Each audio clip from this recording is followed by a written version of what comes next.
Hey, what's up, guys? Hey, check this out. It's Jose. So, guys, I want to show you kind of like where we are. I want to show you the iterations of how this all started, right? So it started at the Polsky Center. I don't have any images of it, but I started. I'll put them right after this video. I'll edit it. So I started at the Polsky Center, and let me show you how it all came to where we are right now. Okay, of the patent pending vending box. So we're gonna talk about the vending box. Ready? When I first had this idea, I was like, why don't we do it like a red box, where the red box is outside of Walgreens and there's DVDs in there. I was like, let me just put fruit in there, and vegetables in there. Like there's just gonna be basically fruits and vegetables. That's it. That was like literally like maybe one of the first thoughts after yeah, that's pretty much one of the first thoughts. And because after the episode, I was like, how can I do that? Right? That's what it was. I was like, after the episode. Anyway, let's just continue, okay?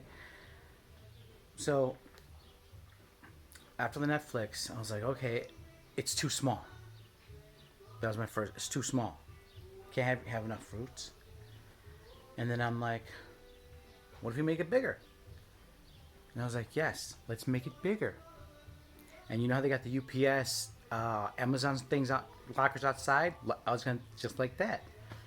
And that was the next step. And then I was like, well, why don't we put a little shelter on it? And I was like, well, then I thought of a shelter. I'm like, okay, we'll put a shelter on it. And then I'm like, well, why don't we just make it bigger? Like, 'cause after that thought, I don't even know. After that thought of me saying, let's make it bigger, I don't know, I just said, I just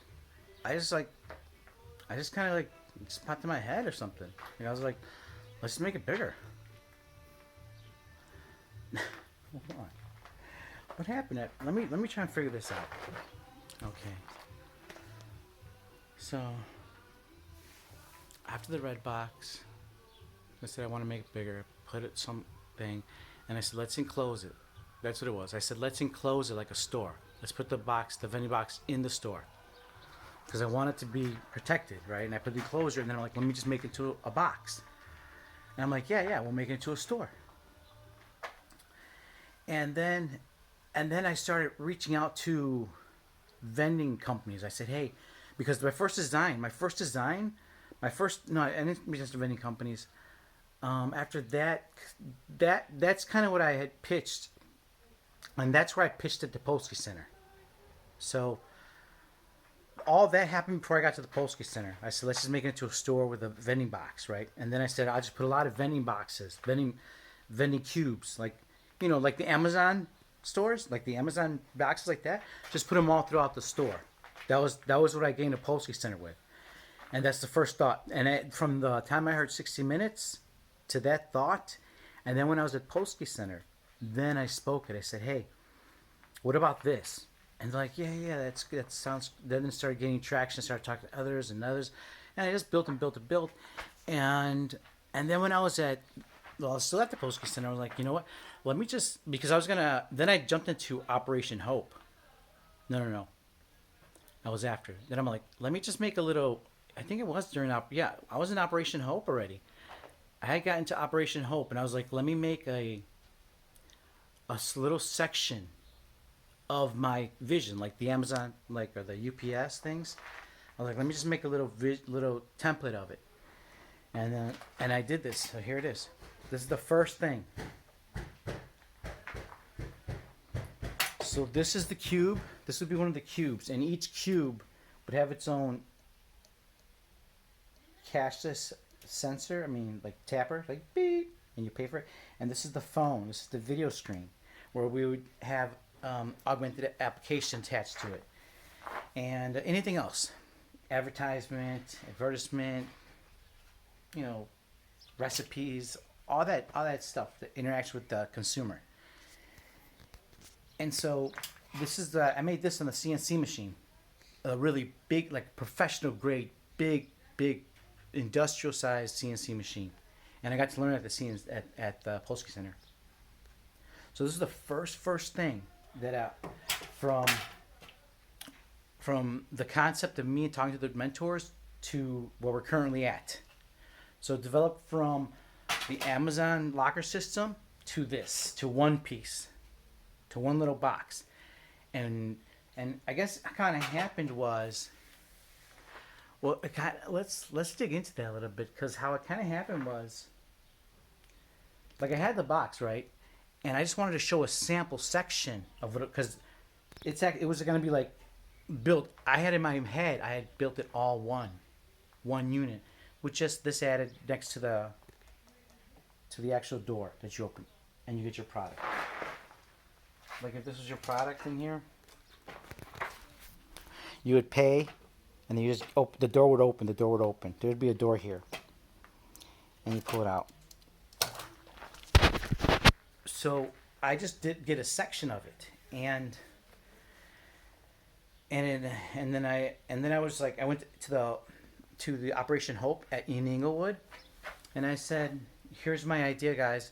I want to bring allergy friendly plant-based foods. I don't even know if I said allergy friendly. Yeah, I did. Allergy friendly plant-based foods, because there was a part of me when I just started wanting to do vegan and plant-based, and then I was like, hey, well, I was always sick, and there's no allergy stuff in these neighborhoods, and I was like, all right, cool. So then I implemented allergy friendly, because I'm like, yeah, let's do allergy friendly and plant-based, and I'm like, all right, cool. So then I'm gonna have a whole store of allergy friendly plant-based foods, and because of that, I was like, man, you know what? I used to work on the north side, and I saw a lot of stores on the north side, right?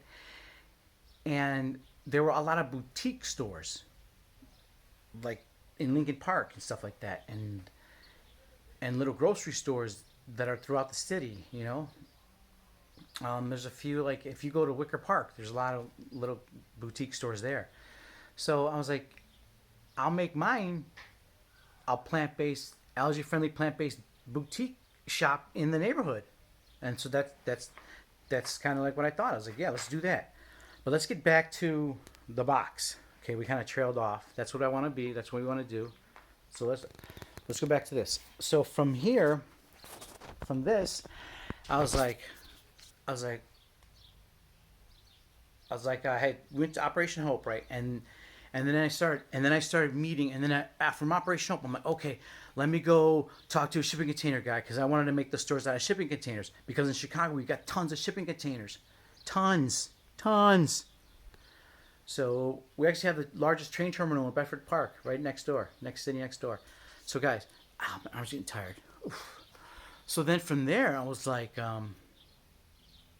yeah, so I'm Operation Hope, and I was telling everybody that this is the idea. And then I started calling. I got like a quote on how much it would cost to build out the whole store. I started like thinking about like how much land's gonna cost, how much is the platform of concrete gonna cost, and I was all trying to start this business, right? Like, it's just funny looking back that I was like thinking like, it's just funny how when I first was doing it, I was like, I'm gonna start this business. I'm gonna go, rock and roll. And I was starting at the wrong place. I am starting to learn, and I might even be at the wrong place now. Who knows? But let's get back to this. So, and I started doing all that, and then I had come across the Vinny, and then I started reaching out, because I had started listening to mentors saying, hey, what's your network? Who's in your network? And I was like, DePaul's in my network. So I reached out to DePaul Augmented, the CDM. It used to be CTI. And that was my old college. So they let me get in contact with a person who invited me to propose at the Vinny, not the Vinny, at the, oh shit. Yeah, Vinny, I think it was the Vinny Award, which is a student gets a scholarship, some money for a grant or something, a scholarship or something, I don't know. So she invited me, and then I presented, and I met a girl, Aria, and she did a little video over this, right? And so it kind of started developing, and then from there, I just started visioning, trying to create the store in my mind, starting to build it out, starting to get, and also from Operation Hope, we got to start doing a pitch deck.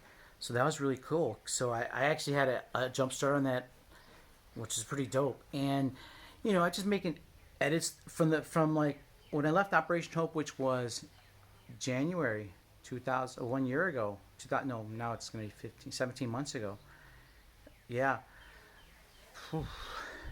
Wow. So, yep, 17 months ago. So after we left that, I left with business plan that I didn't really finish too well because I was like, it's a convenience store. It's a convenience store model. So in my mind, I was like, if I show it to somebody and they like it, they're gonna know. And that's kind of what I was thinking, because all it is a convenience store. It's gonna be a big ass vending machine. That's what it is. It's gonna be a bunch of these. You walk in, bunch of these everywhere throughout the whole freaking store, stacked, design, everywhere, beautiful, different sizes, everything plant-based, boutique style, cheap, affordable prices. So, best prices. Because I live in Chicago now, bro. You feel me? I know what the deal is. So that's what we're gonna do. And I almost want to be like a store without sales. Like, fuck sales, man. We all know that's fucking fixed. We all know. So I'm just gonna have regular prices, like set at market. Whatever it's selling at, we're gonna go for a certain markup. Just be 100% transparent. Like, I'm gonna let you know what I get it for. Like, we all know. Like, when I go to a Mexican store, I get like 20 back. Like two years ago, I used to get like 20 limes for $1. You can go to Mari. Well, let's talk about now. Right now, I get 10 limes for $1. You go to Mariano's, 2 limes for $1. Where the fuck the 8 limes go? So I'm just gonna buy the food where they get it. It's still limes from Mexico. So that's what I'm thinking. That in my mind, I'm like, I can get good quality food. The problem is not the food, guys, and that's what I discovered. The problem isn't the food. The problem isn't anything. The only problem was trying to keep the food, because there's food all over. We're in Chicago. We got food from all over the world, guys. The entire world comes through Chicago. The entire world. We're connected to the oceans, bro. The lakes. So if its problem isn't getting the food, we got it. It's everywhere. I live about 3 miles from the wholesale food distribution. Almost all the stores get their food from right there. The wholesalers, right on Ashland, right on Damon. So guys, so the food's here in Chicago, right? And then delivery. I was like, is it delivering? No, we got delivery systems. They got the gas stations get refilled every night. You know what I'm saying? So I was like, okay, it's not that. Here's it is. It was protecting the inventory to make it profitable for someone to sustain a business there. And one of the main reasons was inventory loss. There's no resources in there. So that was the question I had to answer. Number one, the pain point I had to discover. The pain point, who do I want to help? People in food deserts. Why? Because they're chronically ill, like I used to be. I suffered from this stuff. I lost 90 pounds, so I was chronically ill all the time. And then I discovered I had gluten intolerance. Changed my whole fucking life, night and day. Changed my whole life. So that's going to be my whole thing. I'm going to be a proponent for allergy-free foods and for plant-based foods. And we're going to create a store based on this. And that's the whole goal. That's the mission. That's the vision in my head. So, so then what happened after I left Operation Hope, and then went into DePaul and did the Vinny presentation, met Aria. Then I just started building and building, just like that, right? And then I got to the Coleman Center, which was literally 13 months ago. I was at the Coleman Center at DePaul University, and they have a purpose pitch, which means social entrepreneurship. You present your idea, you get money, $2,500 first place, et cetera, down the line. But it's for alumni and students and alumni. So I presented there.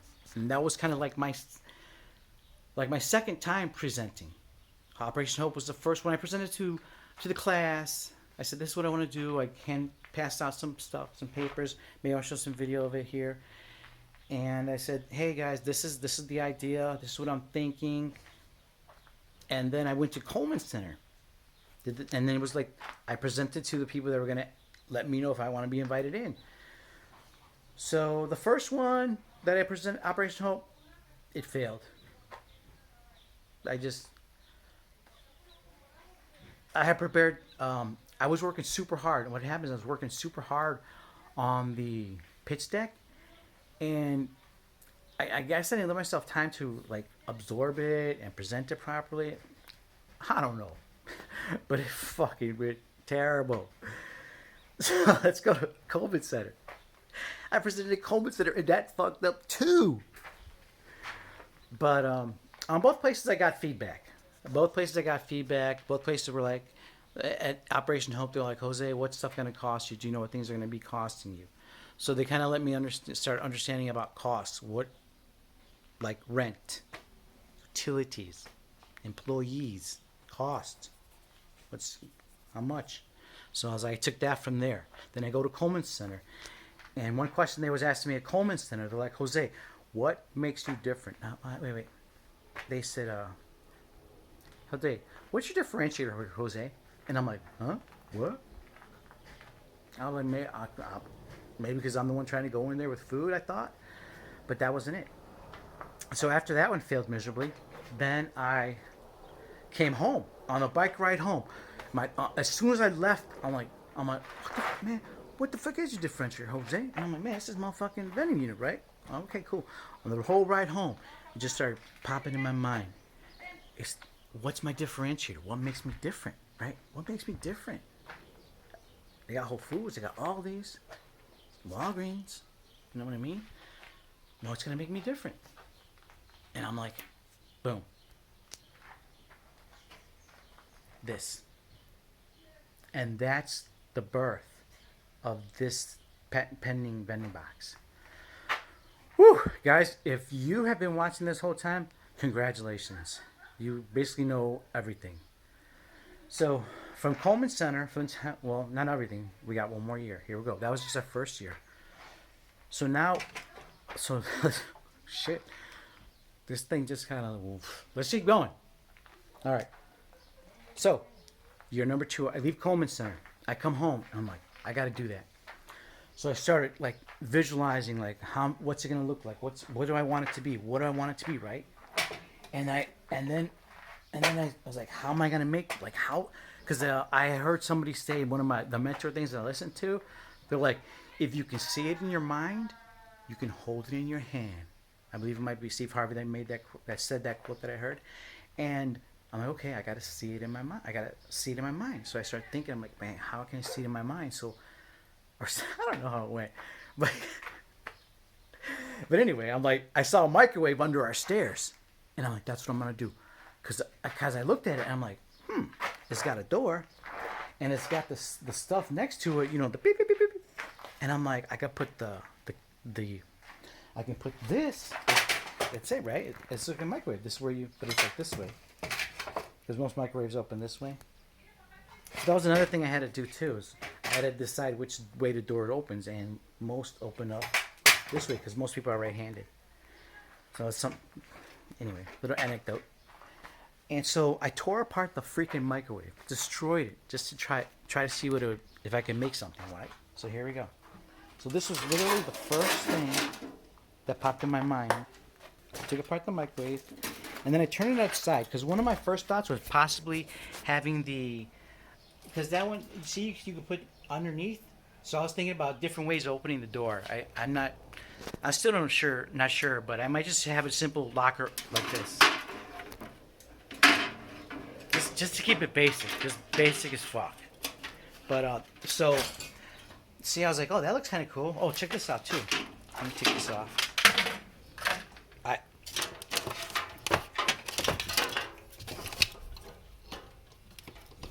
Okay, check this out. I cut through that, and that was it. And then I had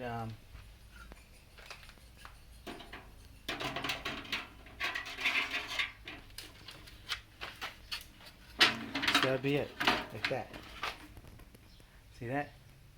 And I'm like, and then from here I was like, okay, I can see that. Okay, I can see something coming out of that bad boy. Mm-hmm. So you tap it, boop, and just pops open. You literally get it. You get it, and you go. You walk. You leave the freaking store.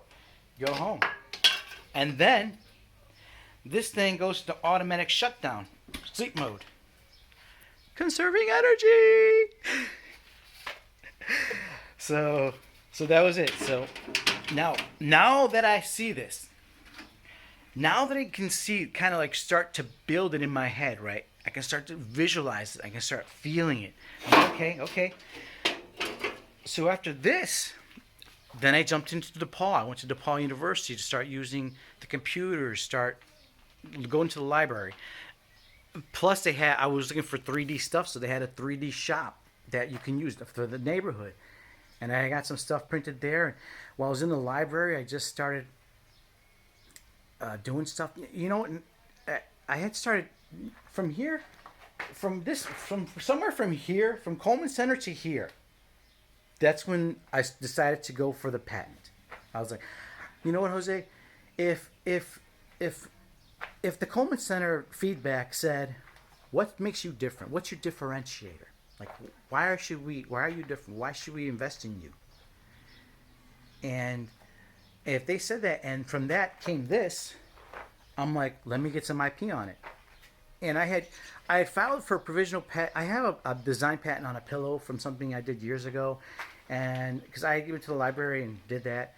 And then last year I was working on the other project, which I filed for a provisional patent on that. So I had some experience with that one. So I was like, okay, let's just do this again. And then during the patent, I started seeing other things with other vending units, or I would see things, and I was like, you know what? Let me do this. And then I was while I was working on the patent, I went to DePaul's Idea Realization Lab. So I was working on the patent, and I started like, okay, that's what I want. I wanted to do this. I wanted to be a box. I wanted to have a door. I wanted to have a EMF reader, I don't know what you call it. One of these touches readers, okay, and a video screen. So from there, I was like, okay, let me make a prototype. So what I did is I laser cut a prototype. There we go. And this is it. And show this to you. Boom. It's a scaled model. I 3D printed this. Uh-oh, it broke. Oh well. I 3D printed this at the Idea Realization Lab because while I was at DePaul and the library, I've been working with the DePaul Idea Realization Lab, and it's just been brewing in my head. Okay, let me create something, let me build it. And I started designing it, and then this was the first idea. Like, yes, this is it. And then I designed this in Fusion 360. I'm going to show some of the work right here, like the images. So let's see. Yeah, so from this, I wonder if I should put like timestamps. I got to write some timestamps to make sure. Anyway, I got to watch this again. So then from here, I'm like, bet. And then I wonder if I got any more time. I think well, let's make this fast. We're at 23 minutes. Hold on. So here you go. You just tap it. Boom, boom, boom. And then from there, I got the cardboard design. Oh, and after this, then I finally did the drawings because I was working on the patent from here till now.